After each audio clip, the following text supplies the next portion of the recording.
Chers amis, bonjour. Nous sommes le mardi 21 mars 2023. Il est 9 heures. Quelques news de l'Arménie, de l'Artsakh et de la diaspora arménienne. Tout d'abord, l'hebdomadaire Valeurs Actuelles qui est en kiosque jusqu'à demain, qui est en kiosque, une page sur l'Artsakh avec effectivement l'action, la demande de Bruno Retailleau de l'intervention de la France de façon plus importante au profit de l'Artsakh. Voilà, une page complète, Valeurs Actuelles. Merci à Vahe Mouradian qui l'avait déjà signalé donc il y a quelques jours cette info. 100 jours de blocus de l'Artsakh. Donc le peuple arménien, les 120 000 Arméniens de l'Artsakh traversent un blocus depuis 120 jours. Un blocus soumis par le couple turco-azéri, l'Azerbaïdjan, sans doute aidé par la Russie. Donc on verra donc les conditions, les circonstances un peu douteuses de l'attitude de la Russie. Qui joue un peu sur les deux tableaux. Hein, donc voilà. Et puis cette population arménienne, les 120 000 Arméniens, qui debout depuis 100 jours réclament l'ouverture du corridor de la Chine, la seule voie qui relie l'Artsakh à l'extérieur. On y pense tous les jours, tout le temps. Ce soir à 18 h, donc 15 h heure française, la jeunesse arménienne de l'Artsakh, la FRA, la jeunesse de la FRA, aussi des organisations sœurs de jeunesse, des organisations politiques et militantes, appelle à une grande manifestation sur la place de la Renaissance à Stepanakert. Voilà, il y aura sans doute des milliers, voire des dizaines de milliers de jeunes Arméniens qui vont revendiquer aujourd'hui la levée du blocus et puis l'indifférence du monde. Hein. Donc ils vont aussi interpeller la communauté internationale pour leur indifférence complice qui peut signifier un début de génocide, en fait, d'éradication de la population, de nettoyage ethnique de la population arménienne de l'Artsakh. Voilà. Euh, donc l'autre information, donc Arad Mizoyan, le représentant de la diplomatie arménienne, était à Moscou hier. Il s'est entretenu avec son homologue russe Sergei Lavrov, qui a des origines arméniennes, hein, on le sait, mais bon, qui défend la politique de Poutine aujourd'hui. Donc il a affirmé que l'Occident essaye de déclencher une crise entre la Russie et l'Arménie pour diviser. Voilà. Il a accusé l'Occident de mettre les pieds en Arménie et notamment il pense fort aux représentants de l'Union européenne qui font des observateurs civils, les 100 observateurs civils qui sont en zone frontalière entre l'Arménie et l'Azerbaïdjan à l'est de l'Arménie. Voilà, Lavrov, les Russes voient mal l'arrivée des Occidentaux en Arménie, mais sans se faire l'autocritique en disant pourquoi ces Occidentaux sont arrivés en Arménie. Parce que l'Arménie a demandé plusieurs fois l'intervention de la Russie, l'intervention de l'OTSCE, et on n'a rien vu venir depuis mai 2021. Donc cela fait déjà pratiquement 2 ans. Et il est normal que l'Europe s'intéresse aussi à défendre l'Arménie, défendre aussi les intérêts européens donc dans ce Sud-Caucase. Hein. Voilà. Mais la Russie met le paquet, met toute la force pour ramener l'Arménie dans son giron et puis faire l'arbitre entre la paix entre l'Arménie et l'Azerbaïdjan. C'est ce qu'a déclaré d'ailleurs Lavrov.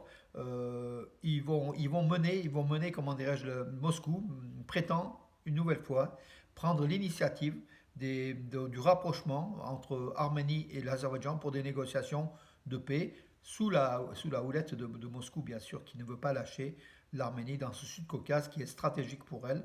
Malgré la guerre contre l'Ukraine, la Russie veut maintenir sa force en Arménie, également en Azerbaïdjan. Donc Moscou joue sur les deux tableaux, hein, comme je l'ai dit, joue avec la Turquie. La Russie a des intérêts importants, ça se chiffre en milliards et puis stratégiquement. Hein, donc voilà, la Turquie qui fait partie de l'OTAN mais qui en même temps est caressée par Poutine, ça pose quand même un problème aux Américains, ça pose un problème aussi aux Turcs, mais bon, Erdogan joue donc avec Moscou et Washington. Et dans tout cela, l'Arménie qui est menacée une nouvelle fois hein, par l'Azerbaïdjan. On l'a vu donc, on a vu la déclaration d'Aliyev il y a 2 jours à Talish, donc au nord de l'Artsakh occupé, pas loin de Mardaket, en disant que l'Artsakh, on n'en parle plus, c'est l'Azerbaïdjan, et le Zankezoul est azéri, donc voilà, c'est notre terre natale. Euh, des déclarations de belliqueuses qui appellent quand même à la guerre. Hein. L'Azerbaïdjan préparerait la guerre, donc on voit si l'Occident met toute sa force pour arrêter, empêcher l'invasion de l'Arménie, une nouvelle invasion de l'Arménie parce que une partie, à peu près 150 km² est occupée par les soldats azéris. Il ne faut pas que ça aille plus loin. Voilà. Donc Blinken, Anthony Blinken, le chef de la diplomatie américaine, a une nouvelle fois appelé, il n'a pas appelé en fait, hein, il a réitéré son appel de réouverture, il a même mis le ton pour que Bakou lève le blocus du corridor de la Chine, qui dure depuis 100 jours, on l'a dit tout à l'heure aussi. Hein. Voilà la situation, mes amis. Donc l'Arménie est coincée entre la Russie, les États-Unis, l'Europe et l'Azerbaïdjan qui devient de plus en plus menaçant avec les armes turques, des armes aussi, et puis les pétrodollars qui lui permettent de s'armer. Même si l'Arménie s'arme également, mais c'est pas la même hauteur, hein, c'est pas le même niveau, puisque l'Arménie n'a pas de ressources naturelles comme l'Azerbaïdjan a. La seule ressource naturelle de l'Arménie, c'est la technologie de pointe, c'est le cerveau arménien, et puis c'est aussi la diaspora, les touristes, tout, et puis le monde occidental aussi qui est, comment dirais-je, intimement lié à la démocratie arménienne, à la chrétienté arménienne aussi, mais en même temps a des intérêts aussi avec Bakou, qui notamment par le gaz pour l'Europe ou d'autres biais. Euh, euh, Aliyev s'est donné du bakchich, s'est faire miroiter des choses pour essayer de détourner l'attention du monde sur ce conflit, sur le conflit de l'Artsakh et puis le sud de l'Arménie que Bakou convoite pour faire une jonction entre le monde pantouranien, en fait, entre l'Azerbaïdjan et la Turquie par le Nakhchivan, et puis l'élimination du peuple arménien, peut-être par un second génocide, mais on n'en est pas encore là. Hein. Donc les Arméniens se défendent aussi, il faut le dire. Mais la menace est réelle, elle est là. Voilà. Il ne faut pas non plus, comment dirais-je, mésestimer. Les forces russes de paix ont transféré 102 tonnes d'aide humanitaire en Artsakh par la route Goris-Stepanakert. 105 tonnes, donc ça représente pratiquement 1 kg de dette par habitant, un peu moins encore. Donc c'est pas grand-chose, hein, voilà. Donc, mais les Russes à chaque fois communiquent à chaque fois qu'ils réalisent un convoi humanitaire, ils disent voilà. Donc c'est une stratégie aussi de Moscou à chaque fois et puis même des fois de ne pas signaler comment dirais-je les ruptures du cessez-le-feu par des tirs azéris. Donc les Russes essayent de faire des fois comment dirais-je l'aveugle sur des événements pour toujours mettre en valeur leur présence, la présence des forces des forces russes en Artsakh. Une présence qui est importante, hein, il ne faut quand même pas le nier. Sans cette présence, le reste de l'Artsakh serait aussi parti. Hein. Heureusement que les Russes sont arrivés au nombre de 2000 soldats. Ils ont arrêté, donc il y a eu un cessez-le-feu, bien sûr au détriment des perdants, des Arméniens, qui est très très défavorable, mais ça a aussi protégé, il faut être de façon positive, les 40% du territoire de l'Artsakh qui reste encore sous maîtrise des Arméniens, même si ces jours sont aussi menacés, hein, ces frontières. Sans les Russes, ça serait même à la fin. Voilà. Le film Aurora's Sunrise, donc c'est l'histoire de Mardi Khan, en fait, hein, de la célèbre Mardi Khan rescapée du génocide, qui a fait un grand film à Hollywood en 1919, je crois, juste après le génocide, ou 1920, et dont on a perdu les traces de la totalité de ce film. Il reste quelques parties de ce film qui est reconstitué, donc Sunrise est un film documentaire d'animation avec aussi des images du film d'Aurora qui a reçu donc de nombreux prix. Donc là, il y a 2 jours, il est recevé au festival du Forum du film de Genève le premier prix. Hein, voilà. On verra, on aura la chance de voir ce film bientôt en France. Hein, voilà. C'est un film donc d'Ina Saakian, qui est aussi une œuvre cinématographique contre l'oubli du drame du génocide arménien. Voilà, donc une très très belle animation. Nous, on l'a regardé donc ce film. Hein, donc voilà, il est extraordinaire. Hein, donc en animation et en documentaire, en images, en film et en animation, et c'est très très bien raconté. On espère, il était en Australie il y a à peu près un mois. On espère le voir rapidement en France, mais il faut pour la France de bons distributeurs, de bons réseaux. Sinon, comment dirais-je, sinon le film il passe à la trappe presque. Hein. Donc voilà le problème aussi du cinéma. C'est ça, c'est aussi les réseaux donc, qui sont importants. Le distributeur est important. Voilà, voilà. Et on a vu le dernier film de Kerkorian, financé par Kerkorian, qui était un superbe film qui a pas très bien marché en France, parce que tout simplement le réseau de distribution était mauvais, ou saboté par la Turquie. Hein. Il faut quand même aussi dire que la diplomatie turque, même azérie aujourd'hui avec le financement, est là pour contrer toutes les informations liées au génocide, aux Arméniens, à la culture, au patrimoine et à tout ce qui est arménien. Voilà la politique haineuse du panturquisme entre Aliyev et Erdogan, deux dictateurs notoires qui courtisent hein, les cours occidentales, mais bon, qui mettent des leurs et qui donnent des bakchiches, qui essayent de menacer. Voilà, ils arrivent à s'en sortir quand même beaucoup mieux que la diplomatie arménienne, qui par contre, il faut quand même le signaler, ces derniers mois, a remporté quand même des victoires, hein, ne serait-ce que déjà le blocus de la Chine qui a été internationalisé. La diplomatie arménienne est beaucoup plus efficace aujourd'hui qu'il y a 2 ans, qu'il y a 3 ans. Voilà, mes amis. La célèbre maquilleuse arméno-américaine, l'amie proche de Kim Kardashian, elle s'appelle Hrush Adjemian. Elle est née, je crois, en Arménie. Hein, donc, par contre, elle vit en Californie. Elle est très connue. Elle a soutenu Brunette, la représentante de l'Arménie, à l'Eurovision 2023 qui se passera à Liverpool, en Angleterre.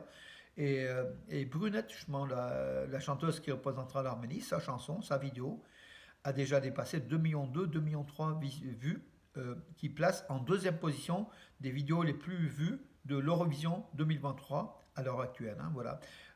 C'est aussi comment dirais-je, c'est un signe que cette chanson plaît. Après, le jury, c'est autre chose, hein, donc, mais ce sont des éléments. Voilà, mes amis, écoutez, j'en étais. Oui, le ministre de l'Intérieur et les dirigeants de l'Arménie ont rendu hommage à la mémoire d'Aram Manoukian. Aram Manoukian, c'était le premier ministre de l'Intérieur de l'Arménie, de la République d'Arménie. C'était une des personnalités, donc comment dirais-je, phare de cette Arménie indépendante de 1918 à 1920. Devant sa statue, en fait, à Yerevan, hier, donc une cérémonie solennelle s'est déroulée, voilà, avec des ministres, avec des représentants de l'État arménien qui salue donc la mémoire pour ce centième anniversaire de la naissance, non, pas de la naissance, centième anniversaire de l'intronisation en fait de Aram Manoukian en tant que ministre de l'Intérieur. Voilà. Quoique non, c'est plus que centième anniversaire. Je vous raconte là des bêtises, mes amis.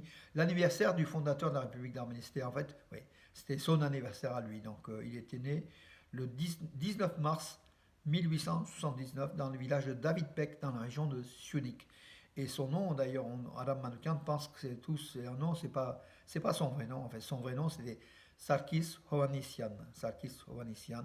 Merci à ces hommes, grands hommes politiques, qui ont quand même fait remonter l'Arménie après 600 ans de domination ottomane, qui ont dans cette République d'Arménie difficile à vivre, difficile et qui a été soviétisée en décembre 1920, qui ont quand même donné donc tout l'espoir à la nation arménienne. Et aujourd'hui, la troisième République d'Arménie est la suite de cette première République. Après, il y a une république pas tout à fait indépendante, mais soviétique, Arménie, mais qui est une république aussi, il faut compter dans l'histoire, à mon avis. Si certains ne sont pas d'accord, c'est leur problème. Et aujourd'hui, c'est la troisième République d'Arménie qui est là, qui vit avec une population de près de 3 millions d'habitants autour d'Yerevan, qu'on doit soutenir, qu'on doit, comment dirais-je, oui, soutenir tous les jours et penser, et puis essayer de l'aider en s'y rendant déjà par le tourisme, par beaucoup de choses, par la politique, par la stratégie, par la communication comme je fais aujourd'hui, comme vous faites aussi à vos niveaux. Peut-être pas assez parce qu'on communique pas assez, hein, les Arméniens ne savent pas, enfin, sont pas des grands communicants, il faut quand même l'avouer, mais parce que c'est par la communication qu'on gagne des choses, mes amis. Voilà pour cela. On attend donc la manifestation des jeunes, de la jeunesse arménienne à Stepanakert aujourd'hui à 15 heures. Vous pouvez peut-être suivre sur certains réseaux sociaux. Donc, notre ami Yerevan Hayastan qui m'a donné l'information, même des liens avec plusieurs sites. Peut-être que la manif sera filmée en direct. Donc, on verra. Chercher. Donc, j'ai mis deux, trois liens sur le site d'armenews.com et sur ma page Facebook. Ça a été partagé aussi sur plus de 90 ou 100 groupes par Yerevan Arestan, qui est une personne très active hein, au sein de la communauté arménienne, au niveau de la diffusion des informations, de tous les relais. Merci à elle en tout cas. Bravo à vous, mes amis, qui suivez mes vidéos et vous êtes nombreux tous les jours à me le dire, à me faire signe. Et puis, cela veut dire que vous vous intéressez non pas à moi, mais à l'Arménie, à la chose arménienne. Nous sommes tous liés à un pays, où nous avons notre cœur en Arménie, en Artsakh, en Arménie occidentale qui englobe l'Arménie et l'Artsakh, en fait, et ça je fais plaisir à mon ami Armenak Abrahamian, qui est le président donc, de la République d'Arménie occidentale. Voilà mes amis, développons toutes les idées, mettons en commun notre synergie, notre force au profit du peuple arménien, de l'Arménie, de l'Artsakh. Bonne journée et à demain.